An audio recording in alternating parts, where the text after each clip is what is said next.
Elizabeth here at Petals and Parchment. Welcome to my channel. Thank you so much for joining me today. Today I would like to show you these Valentine boxes that I created, and there are several.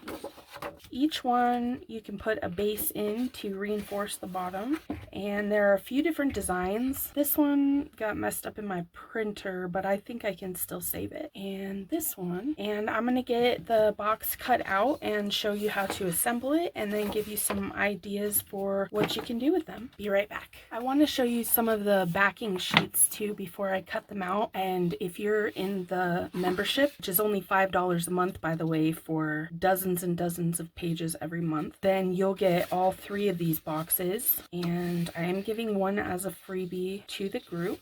I haven't decided which one yet, but if you join my membership, then you'll get all three designs and all of the backing sheets, which are really beautiful. Okay, be right back. And a quick tip, if you're cutting things out by hand and you can't get a little space, just punch a hole right there, and then you can use your detail scissors to come in and cut that out. These scissors are Fiskars, and they have a lifetime warranty, and they help with arthritis too, if your hands get sore from fussy cutting or anything. Okay, this is what your box is going to look like when you've cut it out, and it looks really complicated, but there is a hexagon on the bottom, and that's the base. So as long as you remember that, it's super easy. And I've also made a series of dotted lines and solid lines. The dotted lines are where you should cut, and the solid lines are where you should fold. So we'll just cut that one piece right there, moving to the next set of dotted lines right here.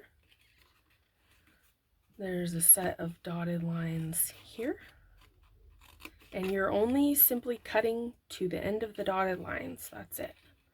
There's 4 cuts on this box, and the rest is folding. So now you just go through and you fold every one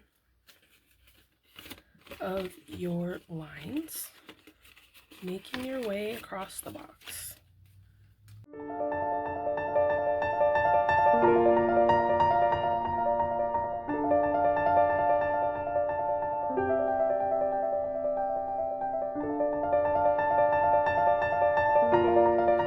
Okay, here we go. Now the fun part, we just glue it all together. So we're going to keep the hexagon base and just turn this in and glue this tab here.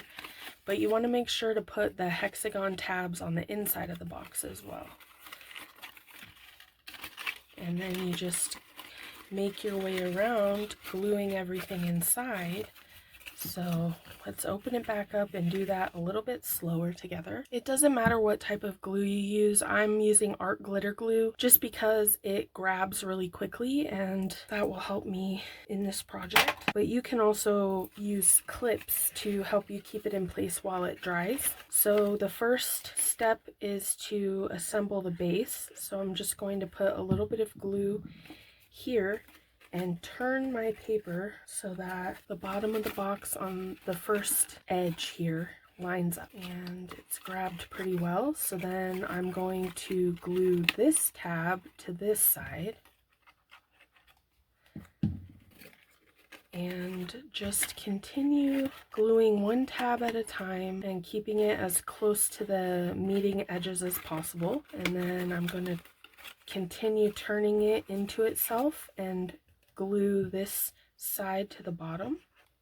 And of course this could be done with either pattern on the outside. So then I'm just lining this up here, and I'm just continuing to glue each piece to the bottom, turning it as I go, tucking in the edges.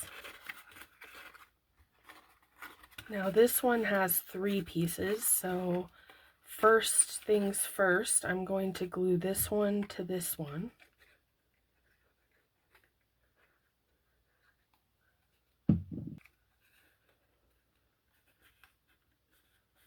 And it's already adhered. I love this glue. I'm almost out of it. I think I will be ordering some more. So this one goes inside, and then this last piece goes to the bottom. So they kind of tuck into each other like so. Okay, so then I'm just going to put the lid out of the way here and lift this up and glue underneath so that I complete the bottom next. Making sure to tuck the edges in and be as precise with the angles as I can. Okay, that's grabbed pretty well. Now I'm just going to tuck this last piece in, and that will create the base. Okay. Oops, sorry. There we go. And then we can set to work closing the box. So just find how the lids fit together and tuck them inside one another.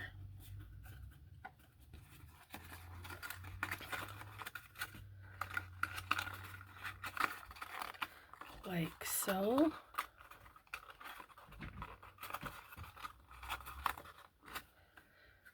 I'm going to trim this corner a little bit. I think there's a little white edge here that I'm just gonna trim a hair. Okay, try to close it up again. You're just tucking each piece into itself. And there you have it.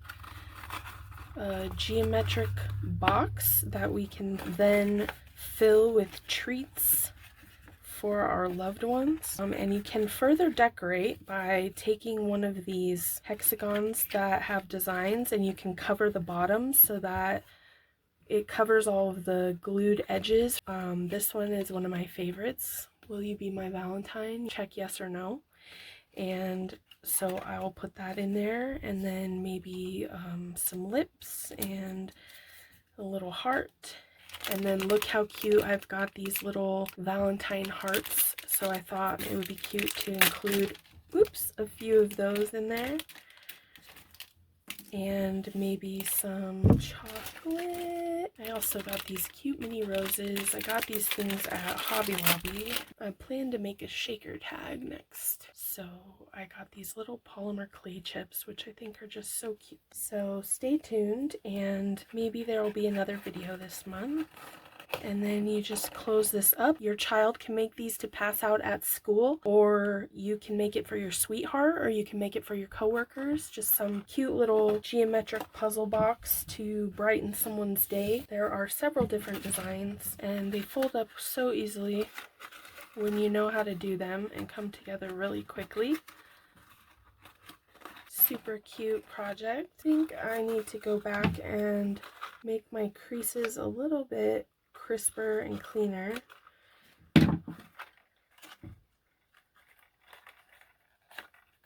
And the thicker the cardstock you use for this, I think the better. So if you have some heavy duty cardstock, now would be the time to use that. Super cute little boxes, part of the bonus pages in the Petals and Parchment Paperie on Ko-fi. And if you want one of the boxes, come to the Facebook group and I'll be giving a freebie as well. Thank you so much for joining me, and if you make any of these boxes, I would love to see what you do and what you put inside of them. Have a great crafty day, and until next time, bye!